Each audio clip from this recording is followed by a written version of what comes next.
سره موقعیت لري. اوس نو په دې ځای کې لسم نمبر چې هر یو راغلی پر هغه به داسې دایره راتاویږي. یعنی دغه لسم نمبر ستاسې نمونه شوله تر څو پورې چې دا ټوټل څو پوره کړي، ټوټل ستاسې 100 تعداد پوره کړي. یا که چیرې موږ داسې فرض کړو په یو کوڅه کې ولاړ یو او یا په یو سړک په مرکز ولاړ یو، د بل جهت پورې 100 دکان دي او زموږ کې اتر راوتی هر څلرم دکان باندې، نو هر څلرم دکان ته به تاسې خپل نمونه انتخابوي او پوښتنپاڼه لري یا انټرویو ځینې کوي، هر څه ځینې کوي، معلومات به ځینې راټولوي، باقي ټول ستاسې دپاره بیا نمونه نشي ګرځېدلی. دا زموږ او ستاسې د سمپل سیسټماټیک رنډم سامپل تخنیک کاروای شو. بیا د دې دپاره هم نور ماډلونه شته چې هغه ماډلونه کولی شو موږ او بالاخره دوی استفاده ځینې وکړو. د دې تخنیک یوه ګټه او عمومي ګټه چې موږ او تاسې وایو، دا خو یو اسانه طریقه ده، سمپل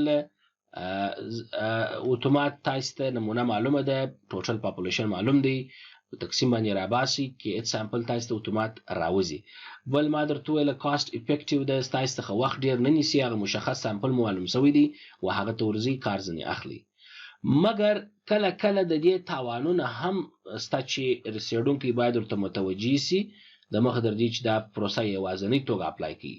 یو خو دا دی چې کله کله داسې عناصر رامنځته کېږي چې د هغه ستا لپاره د نمونې وړ وبلل سي، مګر د دې کې اټ سامپل په ذریعه هغه د لیست څخه ووځي. بل یو خبره ایکول چانس نسته و هر سامپل ته، کوم چې انتخاب شو د هغه ځای ونیول شو، د ایکول چانس مسله چې په اس ار اس کې سمپل رندم سامپل کې و په هر یو کې د دې لپاره قابل د استعمال نه ده. بل ډول چې موږ او تاسې پیژنو، دریم ډول په احتمالي نمونه ټاکنه کې چې موږ او تاسې بحث وکړو، هغه سټراټیفاید رندم سامپل دی. سټراټیفاید خبره چې کله یاداوري کېږي، معمولا موږ او تاسې د ډاټا ډیموګرافي اړخ ته ځو. هغه څېړنې چې زیاتره وخت په ډیموګرافي باندې غږېږي، په سمتي اړخ، په توکمي اړخ، په نژادي اړخ، د انکم، د عایدو، د پیسو، د رنګ، د نمونې په دغه سلسلو باندې کار کوي. هغه زیاتره وخت سټراټیفاید رندم سامپل څخه استفاده کېږي. په سټراټیفاید رندم سامپل کې دوی اصطلاحې مهمې دي چې موږ او تاسې یو ځل زده کړو. یو ته ویل کېږي سټراټا، بل ته ویل کېږي سټراټم. څه معنا؟ تاسې داسې فرض کړئ چې 4 ګروپه دي د مختلفو نژادو، چې یو امریکایي پوسته دي، بل چې دی آسیایي پوسته دي، دریم افریقایي پوسته دي او څلورم هسپانیک پوسته دي. دا 4 ډوله طبقه خلک جدا شوي دي چې په هر یو کې مختلف تعداد قرار لري. په دې ترتیب سره دا مختلف تعداد دي چې زموږ ټول نفوس بیا د دوی مجموعه ده چې هر څومره راځي، تقریبا زر د 2.5 زموږ ټوټل ان دي. دغه هر نمونه چې زموږ لپاره ګرځول کېږي دا سټراټا ده. ټوټل نفوس خو زموږ او ستاسې 2.5 زره دی، هره طبقه خلک به زموږ او ستاسې په سټراټا یاد شي. ولې د دې هرې طبقې څخه چې کله موږ ته تعداد راټولیږي د یو خاص تخنیک په زور باندې، دا به زموږ او ستاسې سټراټم سي. سټراټم البته زموږ او ستاسې نمونه ده چې موږ او تاسې به د څېړنې دپاره کار ورباندې اجرا کوو. نو په دې کې موږ او تاسې کولی شو چې یو ځل سمپل رندم تخنیک کار کو، بعد له هغه نه سیستماتیک کاروای سي یا مستقیما راسي و سټراټا ته. نو د سمپل رندم تخنیک څخه استفاده ځکه کېږي اول ځل چې تاسې به په هره طبقه کې یو ځل سمال ان پیدا کوئ چې څونه سمال ان او کوم تعداد غواړئ. سمپل سایز چې کله معلوم شو، بیا به تاسې اس ار اس کاروئ سمپل رندم، د دې څخه به تعداد اندازه معلوموئ.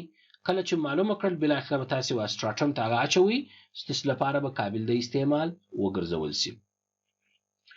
د دې هم بعضې ګټې شته چې ما تاسو ته یادوري وکړله چې په یوه ښه ګټه یې دا ده چې هغه احصایوي مثمرتوب د دې بیخي ډېر دی، مګر په دې کې کلاسیفیکیشن ایررز ډېر شته او وخت نیونکی دی، پیسه مصرف کوونکی دی. دغه یې عمده ستونزې او تاوانونه دي. بل یو ډول چې موږ او تاسې هغه څلورم ډول خبرې ورباندې کوو، کلاسټر سامپلینګ دی. کلاسټر غونچې ته ویل کېږي. نو معلومدار ده چې د دې تخنیک هم د غونچې په حساب وي. کلاسټر 3 سټیجونه ته دی، یو سټیج، 2 سټیج او ملټي سټیج، څو ګونیزه سټیجونه د نمونې ټاکنې تخنیک دی. کلاسټر معمولا برخلاف د SRS یا سمپل رانډم سامپل دا په مکمله توګه یو غونچه ګرځوي. که تاسې داسې فرض کړئ چې دغه یو کلی دی او په یو ولسوالي ده، په دې ولسوالي کې 15 یا دا 1 2 3 4 5 6 کلی موجود دي. په هر کلی کې تقریبا مثلا په دې کلی کې 15 کوره، 2 کوره، 1 کوره، 8 کوره، 9 کوره او 15 کوره شامل دي. د دې لپاره چې کلستر سامپل کار سي، یو غونچه یا څو غونچې په نظر کې نیول کیږي او په هماغه غونچه کې چې هر څومره تعداد شامل و ټول ستاسي نمونه ګرځول کیږي. مثلا د دې څه هدف څه دی؟ د دې څه هدف دا دی، د مثال په توګه که چیرې تاسې راولاړ شول ستاسې کیپټل ان مساوي کیږي چې هر څو د دې ټولو تعداد تاسې راباسي او تاسې ویل چې زموږ لپاره 2 کلی په کار دي بس چې هر څونه تعداد پکې کې و. نو SRS په تخنیک کاری سمپل رانډم سامپل به لکه چې وختي ما تاسو ته ویله د هغه څخه به کار اخیستل کیږي. په دې کې به 2 نمبر د هغه فارمولې په ذریعہ راوځي.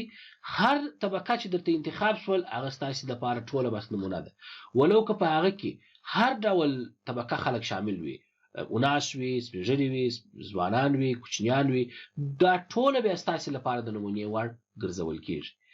ګټه ما تاسو ته وختي وویل چې په دې کې وخت راکمونکې پروسه ده، مګر په دې کې سامپلینګ ایرر ډیر رامنځته کیږي اکثریت وخت، او دا سامپلینګ فریم د دې تقریبا اسانه دی، ژر کیږي، مګر د دې سامپلینګ ایرر به ډیر زیات دی ځکه چې په دې کې کولای شو موږ تاسو داسې راولو چې دغه طبقه بیا ټول ځنی غافل کیږي او ځنی پاتې کیږي.